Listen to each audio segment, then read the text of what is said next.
नारायणं नमस्कृतं नरं चैव नरोत्तमं देवीं सरस्वतीं व्यासं ततो जयमुदीरयेत्। ओम नमो भगवते वासुदेवाय। ओम नमो भगवते वासुदेवाय। स्वागत है सभी दर्शक साथियों का आपके अपने YouTube चैनल रामकृष्ण जी सेवम स्टूडियो में। मैं रामकृष्ण शास्त्री आगरा से आप लोगों के बीच में धार्मिक कथा, व्रत कथा एवं अन्य जानकारियां लेकर के आता रहता हूं। तो आज की जो जानकारी है, पवित्र महीना बैसाख का महीना चल रहा है और बैसाख के महीने में आज कथा श्रवण करेंगे 24वें अध्याय की। यह कथा पद्म पुराण से ली गई है और इस कथा में माघ मास की पतिला और जया एकादशी का माध्यम श्रवण करेंगे। और आपसे निवेदन है कि अभी तक आपने चैनल को सब्सक्राइब नहीं किया हो तो प्लीज चैनल को जरूर सब्सक्राइब करें, बेल को प्रेस करके रखें जिससे नोटिफिकेशन सबसे पहले मिले। चलिए ज्यादा समय नहीं लेते हुए प्रारंभ करेंगे आज वैशाख मास की 24वें अध्याय की कथा। युधिष्ठिर ने पूछा, जगन्नाथ श्री कृष्ण आदिदेव जगतपते, माघ मास में श्री कृष्ण पक्ष में कौन सी एकादशी होती है, जिसके लिए कैसी विधि है, उसका क्या फल होता है? महाप्राज्ञ आप कृपा करके हमें बताइए। भगवान बोले, नृपश्रेष्ठ सुनो, माघ मास के कृष्ण पक्ष की एकादशी व पतिला के नाम से विख्यात है, जो पापों का नाश करने वाली है। अब तुम सतला की पापहारिणी कथा सुनो। इसे मुनिशिष्य पुलस्त ने दालभ्य से कहा था।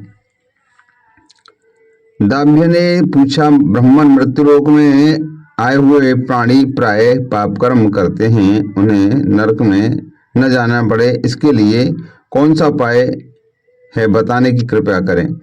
तो पुलस्त जी ने बताया था कि महाभाग, तुमने बहुत अच्छी बात पूछी है, बताता हूँ सुनो। माघ मास में आने पर मनुष्य को चाहिए कि वह नहा धो करके पवित्र हो, इंद्रियों को संयम में रखते हुए और काम, क्रोध, अहंकार, लोभ, चुगली आदि बुराइयों को त्याग करके देवादिदेव भगवान का स्मरण करके जल से पैर धोकर के भूमि पर पड़े हुए गोबर का संग्रह करें। उसमें तिल और कपास छोड़कर 108 पिंडिकाएं बनाएं। फिर माघ मास में जब आर्द्रा या मूल नक्षत्र आए, तब कृष्ण पक्ष की एकादशी करने के लिए नियम ग्रहण करें और भली बात स्नान करके पवित्र हो शुद्ध भाव से देवादिदेव की पूजा करें। कोई भूल हो जाने पर श्री कृष्ण का नामोच्चारण करें। रात को जागरण करें और होम करें। चंदन,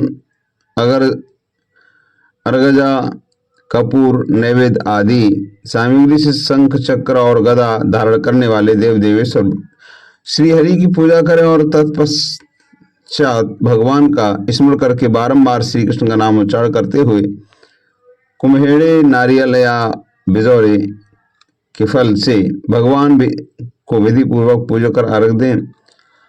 अन्य सब सामग्रियों के अभाव में जो 100 सुपारियों के द्वारा भी पूजन या अर्घदान किया जा सकता है। अर्घ का मंत्र इस प्रकार है कि कृष्ण कृष्ण कृपालस्तव मगतिर्भव संसारार्णमग्नानां प्रसीद पुरुषोत्तम। नमस्ते पुंडरीकाक्ष, नमस्ते विश्वभावन सुब्रह्म, नमस्तुभ्य महापुरुष पूर्वज। ग्रहणार्ध मया दत्तम लक्ष्म्या सह जगतपते। सच्चिदानंद स्वरूप श्री कृष्ण, आप बड़े दयालु हैं। हम आश्रयहीन जीवों के आप आश्रयदाता होइए। पुरुषोत्तम, हम संसार में डूब रहे हैं, आप हम पर प्रसन्न होइए। कमल नयन, आपको नमस्कार है। विश्व भावन, आपको नमस्कार है। सुब्रह्मण्यम, महापुरुष सबके पूर्वज, आपको नमस्कार है। जगतपति, आप लक्ष्मी के साथ मेरा भी दिया हुआ अर्घ स्वीकार करें, तत्पश्चात ब्राह्मण की पूजा करें और उस जल का घड़ा दान करें। साथ ही छाता, जूता, वस्त्र भी दान करते समय ऐसा कहें कि इस दान के द्वारा भगवान श्री कृष्ण मुझ पर प्रसन्न हो और अपनी शक्ति के अनुसार श्रेष्ठ ब्राह्मण को काली गौ दान करें। द्विज श्रेष्ठ विद्वान पुरुष को चाहिए कि वह तिल से भरा हुआ पात्र भी दान करें और उस तिलों के बोने से उनसे जितनी शाखाएं पैदा हो सकती हैं उतने हजारों वर्ष तक वह स्वर्गलोक में प्रतिष्ठित होता है। तिल से स्नान करें और तिल का औटन लगाएं, तिल से होम करें, तिल से मिला हुआ जल पिएं, तिल का दान करें और तिल को भोजन के काम में लें। इस प्रकार 6 कामों में तिल का प्रयोग करने से यह एकादशी पतिला कहलाती है, जो सब पापों का नाश करने वाली। युधिष्ठिर ने पूछा, भगवान आपने माघ मास के कृष्ण पक्ष की षटतिला एकादशी का वर्णन किया, अब कृपा करके यह बताइए कि शुक्ल पक्ष में कौन सी एकादशी होती है, उसकी विधि क्या है तथा उसमें किस देवता का पूजन किया जाता है। भगवान श्री कृष्ण बोले, राजेंद्र बताता हूँ सुनो।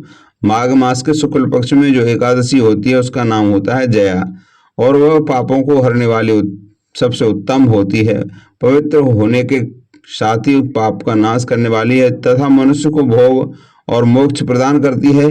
इतना ही नहीं, वह ब्रह्म हत्या जैसे पाप और पिशाचत्व का भी विनाश करने वाली है। इसका व्रत करने से मनुष्य को कभी प्रेत योनि नहीं जाना पड़ता। इसलिए राजन, प्रत्यन पूर्वक जया नाम की एकादशी का व्रत करना चाहिए।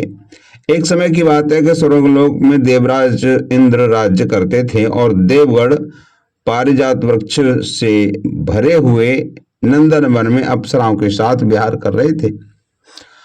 पास में करोड़ों गंधर्वों के नायक देवराज इंद्र ने इच्छानुसार वन में विहार करते हुए बड़े हर्ष के साथ नृत्य का आयोजन किया। उसमें गंधर्व गान कर रहे थे। उसमें पुष्पदंत, चित्रसेन तथा उसका पुत्र, ये 3 प्रधान थे।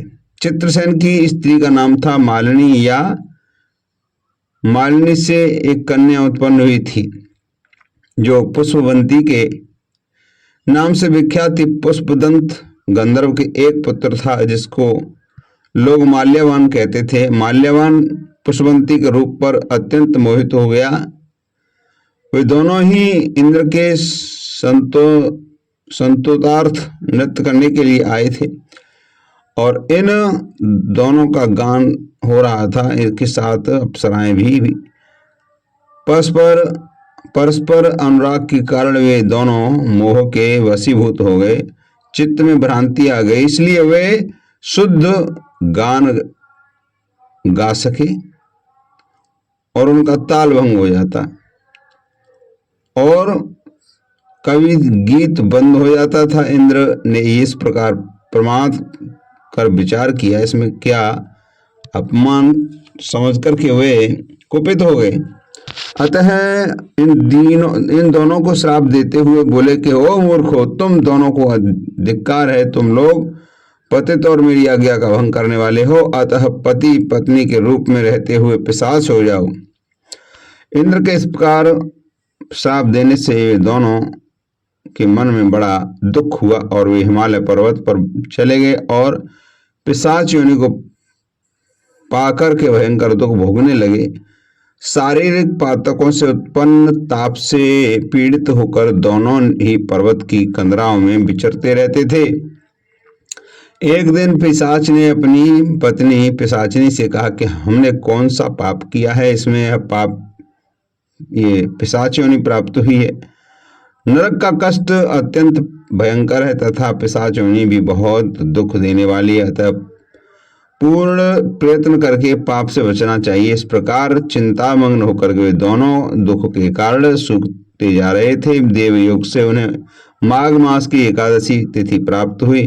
जया नाम से विख्यात तिथि जो सब तिथियों में उत्तम आई थी। उस दिन उन दोनों ने सब प्रकार से आहार त्याग दिए और जलपान तक नहीं भी किया। किसी जीव की हिंसा नहीं की, यहाँ तक कि फल भी नहीं खाया। निरंतर दुख से युक्त होकर वे एक पीपल के समीप बैठ गए और सूर्यास्त हो गया। उसके बाद उनके प्राण लेने वाले भयंकर रात उपस्थित हुई और उन्हें नींद नहीं आई। वे रतिया और कोई सुख भी नहीं पा सके। सूर्योदय हुआ, द्वादशी का दिन आया। उन पिशाचों के द्वारा जया के उत्तम व्रत का पालन हुआ और उन्होंने रात में जागरण भी किया। इस व्रत के प्रभाव से तथा भगवान विष्णु की शक्ति से उन दोनों को पिशाचता दूर हो गई और पशुबंती और माल्यावन अपने पूर्व रूप में आ गए। उनके हृदय में वही पुराना स्नेह उमड़ रहा था। उनके शरीर पर पहले भी जैसे अलंकार शोभा पा रहे थे। वे दोनों मनोहर रूप धारण करके विमान पर बैठे और स्वर्गलोक में चले गए। वहां देव राजेंद्र के सामने जाकर के दोनों ने बड़ी प्रसन्नता के कारण के साथ उन्हें प्रणाम किया और इस प्रकार उपस्थित होकर के इंद्र की बड़ा विस्मय हुआ। उन्होंने पूछा, बताओ किस पुण्य के प्रभाव से तुम दोनों को पिशाच तो दूर हुआ है? तुम मेरे श्राप को प्राप्त हो चुके थे, फिर किस देवता ने तुम्हें उसका छुटकारा दिलाया है? माल्यावान बोला, स्वामिन भगवान वासुदेव की कृपा से तथा जया नामक एकादशी के व्रत से हमारी पिशाचता दूर हुई। इंद्र ने कहा, तो अब तुम दोनों मेरे कहने से सुधापान करो और जो लोग एकादशी के व्रत में तत्पर और भगवान श्री कृष्ण के शरणागत होते हैं वे हमारे ही पूजनीय हैं। भगवान श्री कृष्ण कहते हैं, हे राजन, इस कारण एकादशी का व्रत करना नृपश्रेष्ठ जया ब्रह्म हत्या का पाप दूर करने वाली है। जिसने जया का व्रत किया है उसने सब प्रकार के दान दिए हैं और संपूर्ण यज्ञों का अनुष्ठान कर लिया। इस महात्म्य को पढ़ने और सुनने से अग्निहोत्रम यज्ञ का फल मिलता है। ओम नमो भगवते वासुदेवाय। ओम नमो भगवते वासुदेवाय। तो आज की कथा यहीं विराम लेती है। मिलते हैं कल की कथा के साथ। तब तक के लिए जय श्री राधे कृष्ण।